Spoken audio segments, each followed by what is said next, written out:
السلام علیکم دوستو۔ تو آج کا واقعہ ہے قارون اور موسیٰ علیہ السلام کے بارے میں۔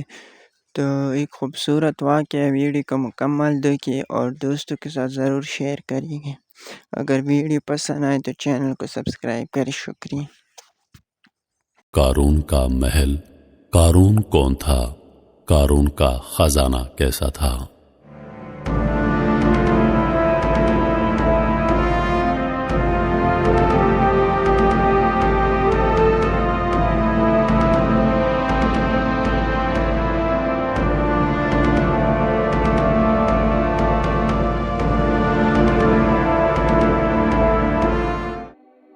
ناظرین، ویڈیو کی جانب بڑھنے سے پہلے قارون کا مختصر تعارف کرواتے ہیں کہ قارون دنیا کا امیر ترین شخص تھا جو حضرت موسیٰ علیہ السلام کے زمانے میں تھا. بہت سی روایات میں بیان کیا گیا ہے کہ یہ موسیٰ علیہ السلام کا چچا زاد بھائی تھا. اس کی آواز بہت خوبصورت تھی. یہ تورات کا قاری تھا، یعنی تورات بہت خوش الحانی کے ساتھ پڑھا کرتا تھا. اللہ پاک نے اس کو اتنی دولت عطا کی کہ اس کے خزانے کی چابیاں اونٹوں پر لدا کرتی تھیں. اس کے خزانے کی چابیاں اٹھانے کے لیے کئی لوگوں کا ایک گروہ ہوا کرتا تھا. آخر اس نے ایسا کیا کہ اللہ پاک نے اس کو سزا دی اور اس کو زمین میں دھنسا دیا گیا. اس کا محل اتنا بڑا تھا کہ اس میں 3000 کمرے تھے. حال ہی میں مصر میں اس کا محل دریافت ہوا ہے. تو چلیے پہلے اس کے محل کے بارے میں پڑھتے ہیں اور اس کے بعد قارون کا واقعہ پڑھتے ہیں. بنی اسرائیل کے زمانے کے معروف بادشاہ قارون کا محل مصر کے جنوب مغربی صوبے الفیوم میں نہر قارون کے جنوب مغربی جانب واقع ہے. کہا جاتا ہے کہ یہ قارون کا خاص محل ہے جس کے نام کا ذکر قرآن کریم میں کیا گیا اور اللہ عز و جل نے اس کو زمین میں دھنسا دیا تھا. مذکورہ محل میں 3000 کمرے ہیں. اس میں داخل ہونے والا راستہ بھٹک جاتا ہے اور باہر آنے تک دماغی توازن کھو چکا ہوتا ہے. تاہم آثار قدیمہ اور تاریخ کے مصری ماہرین باور کرواتے ہیں کہ قارون کا حقیقی محل عراق کے علاقے نینوا میں واقع تھا. قدیم زمانے کے مصریوں نے اس محل کو قصر قارون کا نام اس واسطے دیا کہ اس کے پڑوس میں نہر قارون واقع ہے. اس نہر کو یہ نام اس کی کثرت تلاطم کی وجہ سے دیا گیا. ابتدا میں اس کو نہر قارون کا نام دیا گیا جو بعد میں بگڑ کر نہر قارون ہو گیا. قارون ہی قبل از مسیح میں مصر کا بادشاہ تھا، جبکہ ہیرودوت کے سابقہ معلومات کے مطابق قارون کا محل اور اس کا واقعہ آشوری شہر نینوا میں پیش آیا. قارون اور اس کے گھر کو زمین میں دھسانے کا واقعہ سیرت و واقعات بیان کرنے والے علماء نے ذکر کیا ہے کہ موسیٰ علیہ السلام نے بنی اسرائیل کو دریا کے پار لے جانے کے بعد قربانیوں کا انتظام حضرت ہارون علیہ السلام کے سپرد کر دیا. بنی اسرائیل اپنی قربانیاں ہارون علیہ السلام کے پاس لاتے اور وہ ان قربانیوں کو مذبح میں رکھتے جہاں آسمان سے آگ اتر کر ان کو کھا لیتی. قارون کو ہارون علیہ السلام کے اس منصب پر حسد ہوا. اس نے موسیٰ علیہ السلام سے کہا، رسالت تو آپ کی ہوئی اور قربانی کی سرداری ہارون علیہ السلام کی، میرے پاس تو کچھ بھی نہ رہا. حالانکہ میں تورات کا بہترین قاری ہوں، میں اس پر صبر نہیں کر سکتا. حضرت موسیٰ علیہ السلام نے فرمایا، یہ منصب ہارون علیہ السلام کو میں نے خود سے نہیں دیا بلکہ اللہ تعالیٰ کے حکم سے دیا ہے. قارون نے کہا، خدا کی قسم میں آپ کی بات کی تصدیق نہیں کروں گا جب تک آپ مجھے اس بات کا ثبوت نہ دکھا دیں. اس کی بات سن کر حضرت موسیٰ علیہ السلام نے بنی اسرائیل کے سرداروں کو جمع کیا اور ان سے فرمایا، اپنی لاٹھیاں لے آؤ. وہ لاٹھیاں لے کر آ گئے تو موسیٰ علیہ السلام نے ان سب کو اپنے خیمے میں جمع کیا اور رات بھر بنی اسرائیل ان لاٹھیوں کا پہرا دیتے رہے. صبح کو ہارون علیہ السلام کا عصا یعنی ان کی لاٹھی سرسبز و شاداب ہو گئی اور اس میں پتے نکل آئے. موسیٰ علیہ السلام نے فرمایا، اے قارون تو نے یہ دیکھا؟ قارون نے کہا، یہ آپ کے جادو سے کچھ عجیب نہیں. موسیٰ علیہ السلام اس کے ساتھ اچھی طرح پیش آتے رہے، لیکن وہ ہر وقت آپ کو ایذا دیتا اور اس کی سرکشی اور تکبر موسیٰ علیہ السلام کے ساتھ عداوت دم بدم ترقی پر تھی۔ ایک مرتبہ اس قارون نے ایک مکان بنایا جس کا دروازہ سونے کا تھا اور اس کی دیواروں پر سونے کے تختے نصب کیے۔ بنی اسرائیل صبح و شام اس کے پاس آتے، کھاتے پیتے، باتیں بناتے اور اسے ہنسایا کرتے۔ جب زکوٰۃ کا حکم نازل ہوا تو قارون موسیٰ علیہ السلام کے پاس آیا تو اس نے آپ سے طے کیا کہ درہم و دینار اور مویشی وغیرہ میں سے 1000واں حصہ زکوٰۃ دے گا، لیکن گھر جا کر جب اس نے حساب کتاب کیا تو اس کی نیت بدل گئی۔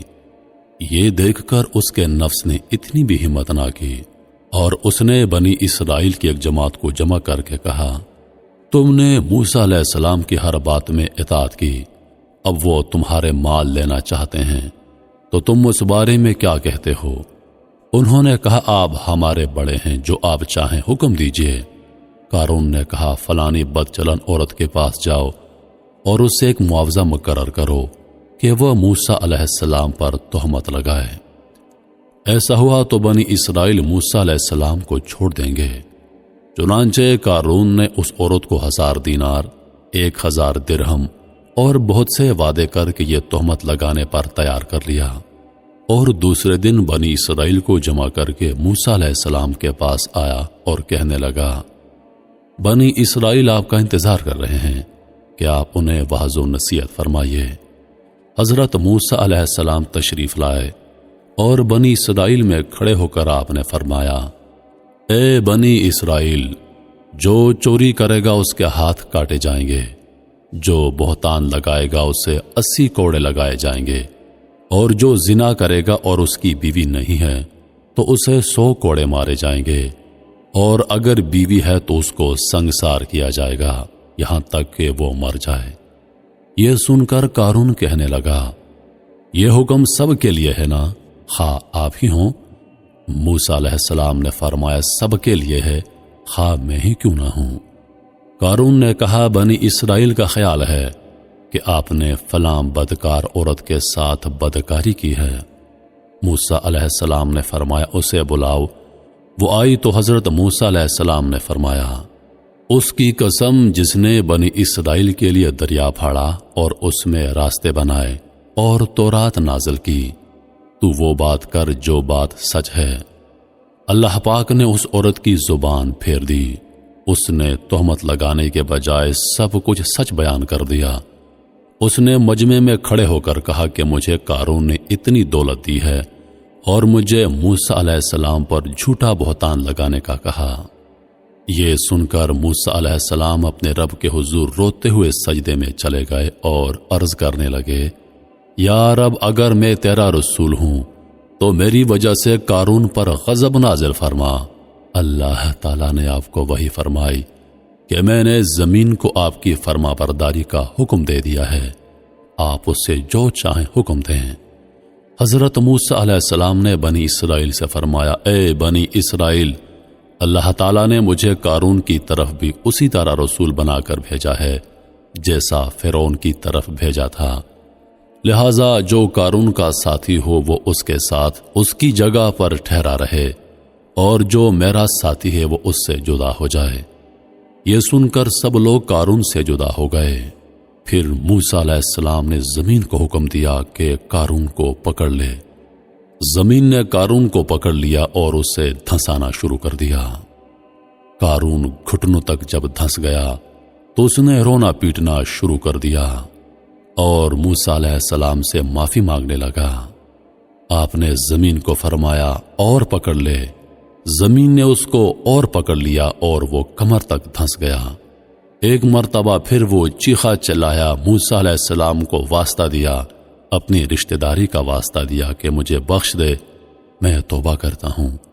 موسیٰ علیہ السلام نے زمین سے فرمایا، اور پکڑ لے۔ زمین نے اس کو سینے تک جکڑ لیا۔ موسیٰ علیہ السلام نے ایک مرتبہ پھر فرمایا، اور پکڑ لے، یہاں تک کہ زمین نے اس کو پوری طرح اپنے اندر دھنسا دیا اور زمین برابر ہو گئی۔ حضرت قتادہ رضی اللہ عنہ فرماتے ہیں کہ قارون قیامت تک زمین میں دھنستا چلا جائے گا۔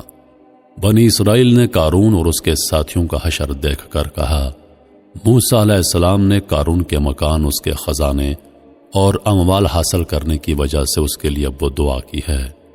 یہ سن کر آپ علیہ السلام نے دعا کی تو اس کا مکان، اس کے خزانے اور اموال سب زمین میں دھنس گئے اور غائب ہو گئے۔ تو میرے محترم عزیز دوستو، جو محل دریافت ہوا ہے، ماہرین کا کہنا ہے کہ یہ قارون کا محل ہے۔ یہ بہت بڑا اور اپنی نوعیت کا ایک پراسرار قسم کا محل ہے، جس میں 3000 کمرے ہیں، 1500 کمرے زیر زمین اور 1500 زمین کے اوپر ہیں۔ اس میں بھول بھلائیاں کی طرح راستے بنائے گئے ہیں۔